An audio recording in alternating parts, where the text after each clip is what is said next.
Now, this is going to be part 4 of Harold Price's nostalgic photos from the 60s, the 70s, and 80s. And Harold, of course, was a highly skilled modeler and a great photographer. A lot of these have really nice details in them that I can see people in the background and people in the foreground. Now, the problem is a lot of it was on color slides and it's faded almost into black and white or black and white. So we're going to just be happy with what we have. And I'm so happy to have these. Thank you to his daughter Patty for generously donating them to our cause and sharing them with our friends on YouTube. This is, of course, Harold Price's wife, Dottie. And to start today's story, and it's my commentary over the pictures that I think adds a little bit to this, Dottie was very nice to us, Carl and I, and all the people that ever visited Harold's shop, and there were many.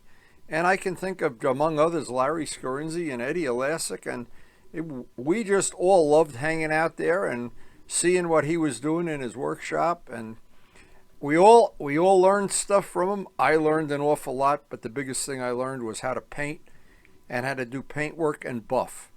But all of that was when I was a teenager, and back then I didn't know where that was going to take me. And when this picture was taken, and this is the plane that the one I got to refinish. This was crashed. This is the original one, yellow and blue. It's a black and white picture. But this plane was crashed, and I got to rebuild it for my 62 Nat Century. This, of course, one of his, I think, finest moments, the Boulton Paul Defiant. Very, very cool cockpit. Intricate paintwork, landing gear detail. And I think in a lot of ways, if you saw the flaps were built up and part of the airfoil, not flat wood. A lot of stuff way ahead of its time. This is an old picture he had of my Nobler. This is my Nobler. You can see it's my AMA number. My number back in the day was 12618. And in the 80s, I had come back to the world of stunt and they made my number 72618.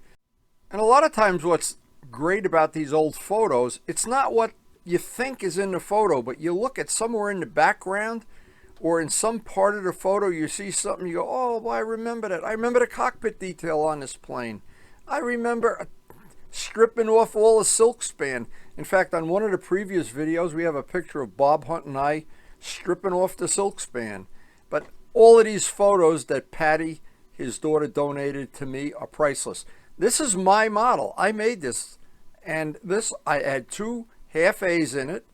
I believe it was a Berkeley kit, but I'm not really sure if it was even a kit at all. I don't remember. But I entered this in scale, and I remember, I think Union more than anything, that I was in line to get a trophy there. I couldn't believe it against some of the really good scale jobs. And later in this set of photos, I have some of the really high-end scale jobs. Now this photo for some reason is reversed. And I'm looking at it. It's a shame because the muffler's on the wrong side of the plane. But some of these, I don't want to doctor them up too much. Some of these are really, they're nostalgic, and Patty's son did a lot of work to make these digital. Mario Rondinelli's Venus in the upper left-hand corner. I remember that plane, boy. And this one with the paint job, who I don't know whose it is, the one with the bird paint job on it. But every time I look at these old pictures, it taxes my imagination as to what really is going on. But if you lived in this time and you were involved in modeling, scale modeling, stunt, Navy carrier, combat, any of the control line events, if you were in that time, there was so much going on. At a typical contest, there'd be a combat matches going on at the same time Navy carrier flights were going on, and a lot of times there'd be, you just, as a young kid, you'd walk around and you had to see everything. If you went to the mirror meet, you had to walk up and down the whole line, and they were just, oh my God. Now I remember, this is funny that I remember this. Harold Price, one of the things he was really proud of was the year he won the mirror meet. And he had that trophy in his shop. He was always proud of that trophy. This looks like a Bob Hunt plane, but I can't tell who's flying it. And it may not be that. It may be that I'm just wrong. But again, Harold was a great photographer. I wish these pictures, there was no way of preserving them. They were in an open box in Florida, a box like a milk crate. A lot of them, the color has faded. Now it looks like this is the final plane, the final Valkyrie, before he put the pink trim on. It's got the wheel pants and everything on it. But just having these pictures, to me, is priceless, because the time I spent at Harold's shop, and my late friend Carl Wahlberg too, we learned so much as young kids. I think in a roundabout way, and this is me with the Arowana, this was not Big Jim Greenaway's favorite plane. The problem is these pictures are not in any order. They're not sequential or anything. And we're lucky, because to get these pictures, and this is part 4, and there may be part 5 and 6, I still have a lot of pictures to go through. And if I had them in sequence, like you would put them in a picture album, well, it would be easier for me to do the commentary. Now, I don't remember, honestly, between the Defiant and there was another semi-scale plane, the Tempest. I don't remember which one came first or second, but I know that this is the Tempest. I remember the Boulton Paul Defiant. I don't know why I remember that canopy more than anything else. And this looks like, and I'm trying to look and see where, a lot of times I can tell in the background what airport we're at, but I can't. But he was a good photographer, and he'd do a lot of these trick photographs where you're down on your knees and get the people a pose in the typical stunt pose and stuff. But I'm so lucky that he took all these pictures. Now, it's not really that. Oh, this is the Tempest here. What's really important to me, I have shot video since 1987. And I know a lot of that video is out on YouTube. A lot of it is in private hands. A lot of it I'm reconstituting and putting out as time is available. But when I stumbled upon these pictures, I had no idea I was in the pictures until Patty came up from Florida and shared them. I remember these planes like they were yesterday. There's just no way you can describe that to people. It's just like it was yesterday. I look at it, I see the little detail, the guns in the back of the turrets. I remember the flaps, that they were part of the airfoil. They were the cut off back of the ribs when he was building this. A lot of unique stuff. Now, I don't remember this gentleman. I can't tell. And again, my memory of people fades a lot quicker than it does of the models. And I hate to admit that, but that's true. And if I've left anybody's name out that I really, I should know, to be honest, I should know most of the people. But anyway, back in the day, boy, I knew everybody. But I was young then. And the one person the middle person in this, I'm on the right and Moses Quintana's on the left, but I have yet to figure out who was in the middle of that, whether that's somebody I should know. But again, being 79 years old, it can be a problem. If you get to be 79, you'll know what I mean. But these memories come back. I don't care how old you get. The oldest person in New Jersey just passed away at 110.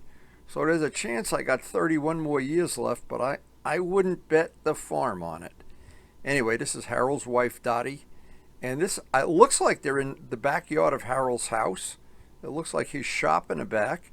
And he obviously has just won some trophies or awards or something there. But he had some collection of trophies in the cellar of his house. The only guy I ever knew that had more trophies was Lou Walgast. And this looks like one of the little scale models, but again, I don't know who actually it belonged to, or was Harold had an interest in the scale models too. And I think on one of the previous videos I showed some of he made a little Piper Tri-Pacer, and he made a bunch of little scale models like with half A's and stuff. Very, very cute. And I made that Black Widow. I love that little Black Widow.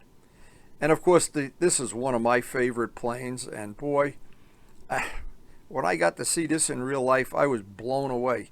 This was just, I thought the styling of it and the paintwork, it just to me was a piece of artwork. And of course, Bob Gialdini, another top level designer and builder, and just beautiful. Just, that's a piece of artwork to me. Now again, I run into this all the time that I know the person. There's my plane in the back. There's both Harold's plane and my plane are in the back, the two Valkyries, but I don't remember the gentleman's name. And I should. And if you're watching this video, well, you know who it is. I apologize to you. But going through things that have been this far into my past. Now I looked at this picture. This is from the All Orange Stunt Wars, and Harold's plane sticks out. It's in the upper right-hand corner. The yellow plane is the Valkyrie. There's a blue one in there too. But most of the planes, there was an era, and I think John DeTavio was the one that spearheaded it. They all wanted to make the planes orange. They thought it looked great up against the blue sky, or get extra points or something. I never figured it out. Bob Gildini, every time I saw him fly at the 61 Nats, the 62 Nats, the thing that absolutely blew me away, he was just a total gentleman, of course. He started the whole trend toward people matching their airplane and wearing white pants and sneakers, and it caught on, and maybe it's still on till today, I don't know. Now, this is the late George Gatis's Yippee. This plane had you put a firecracker in the cannon. He demonstrated this at a circle burner meeting. They turned off the lights. He put some kind of a little charge, and it shot a cannon, and it was the coolest thing. And then he found out after all this work, there were no pyrotechnics allowed in the event. I don't know if he on purpose he did that or what, but he got to demonstrate it, and it was definitely the coolest thing. I could be wrong, but I think he won the Nats with that plane. Maybe I'm wrong. This is a typical lineup of the planes. There's Eddie Elastic's Impala.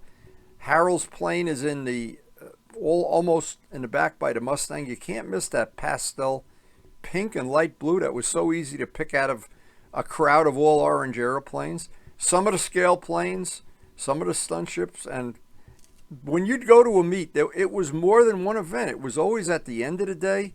They'd fly to scale planes, and most of the real enthusiasts would stick around for that. Now, how good is my memory? This Piper Comanche, because I had a friend that had a real Piper Comanche, so I was real interested in this. And I got to see this model fly many times. It belonged to a gentleman named Florian Pierkowski. And Florian used to demonstrate the plane. This flew well. I know he won one year at Livingston, and he demonstrated the plane. You open the doors. It had upholstery inside. And the biggest thing of all, because a lot of the scale models didn't fly well, this one seemed to fly well and glide well, and it just did a lot of things well, period. And I always remember, because of me having a Polish name, having the name Pierkowski, I thought Pierkowski and Arnowski. Holy mackerel. Things you remember. When you're young and your mind is a sponge, you remember this. Florian Pierkowski's Comanche. If you go way back into the early 60s, you'll probably remember it too. And one of the highlights of every contest always was looking at the scale planes. They always had little benches in some of the meets indoors. That was nice. Or they were out at the field with the stunt ships. You never knew where. But every meet always had some scale ships. And it was pretty hotly contested. In fact, I even contested it with that little Black Widow, and I enjoyed that plane immensely. Now, before there ever were quarter scale planes, this giant Corsair, I believe it belonged to Augie Buffalano. Maybe I'm wrong. The wings had to come off, and it went on the roof of the car to drive it to the contest. We saw it fly at Union many times. It actually flew real well, but it was gigantic. It was, for its time, it was the sweeper of scale planes. It was amazing. The Eindecker, I remember how well this flew, and the detail. When you see it in a picture like this, you don't look up close and you see all the little tiny details, and this was exceptional. This one I thought was really cool, and there's Florian's Comanche in the back. But I wish I had a memory like this for other things, like for Jeopardy questions. I could make some money. But some of the things I remember, boy, they are etched into my mind literally forever. And this is another picture of that. I think it may even be the same picture that Patty's son put in here twice. But that was an amazing plane to see fly. That was just one of the things you can't describe to people. For that time, nobody had a quarter scale plane. The biggest plane was like a stunt ship, and this thing was just absolutely gigantic and flew well. But the biggest part of going to any contest was just looking at the planes and hanging out and huddling up with people. And In the front, there is John DeTavio's Jersey, and Harold's plane off to the left. Somebody squatting down looking at the spinner of the plane. And I look at every one of these pictures looking to see, is there anybody in there I can really identify? Well, yeah, sometimes there is, but a lot of times I just think, wow, just looking at the models and these little scale models, it would always be, they would demonstrate and do the judging during the day when you were flying stunt, and they'd have them all lined up then ready, whoever was going to fly, but they always waited till the contest was almost over. And most of the people back then stayed around to watch the scale planes fly. The event has morphed into other things now where, and because they don't have, well, the format is different, so it's really hard to say how it's going to play out in the end. But this, I know Harold, I had one picture of this on a previous, this is part 4, I think on part 3. This is before he made the Crusader. I remember he took a lot of pictures. I think there's more of them in this batch too. He went and took detailed pictures before he made the model of the Crusader. That was pretty cool. And I guess scale models do that all the time. Here, looking from one end, from the right to the left, the Falcon, the Valkyrie, 2 Valkyries there, and it looks like a Jerseyan, the blue Jerseyan, and somebody's white and orange Nobler. And see, I can identify some of it. The only problem is I can't, some of the heads are chopped off in the pictures. But even with these limitations, the nostalgia is unbelievably good. And the fly-in boxcar, he was a regular at the meets. This plane flew great. When I used to live out in Long Island, I used to spend the summers out there at my grandmother's store, working for her and trying to make a few bucks. And these things were flying overhead all the time. You'd see them, I guess they were based out there or wherever they came from, they were always ahead. This looks like the Jerseyan, but you can't really tell. See, it's just close enough, and it has the rudder shape and the wheel pants and everything, but I don't know for sure. So, and I apologize to people I can't identify. Now, somebody that is a little more familiar with these things might look at that and say, wow, that's certain, whatever it is. But just having the pictures brings back the memory. I remember the GB. I remembered, holy mackerel. And some of these pictures have faded. Now, this one was a color slide at one time. And I remember this model in particular. I don't know why I remember it. And it's some things, I look at them and 10 minutes later I go, oh yeah, I remember that. But that's the beauty of having old nostalgic stuff. And I remember the Ford Trimotor. Oh man, this was a work of art. Just beautiful. Now, I tried later in my life to make twin-engine bombers, stunt ships. Paul Walker made the B-17. But the seeds for those things were planted in the 60s. The ideas, or just seeing that somebody else had done something that you really envied and you really thought was cool. This little B-25, I remember this well. I remember it. Now, who would have thought that so many years later, I would have built the B-25 that's still in the attic of my house? You just can't look into the future and see what's coming. But I guess that's what makes life interesting. And when you stumble upon something like these pictures, to me, they're worth $1 million. Now, if you can believe it, I have 3,000, more than 3,000 now. I think it's 3,100. Anyway, and I hope you enjoyed this video. I hope you'll check out some of the other videos on the channel. And if you enjoy these, please take a second and hit the like button.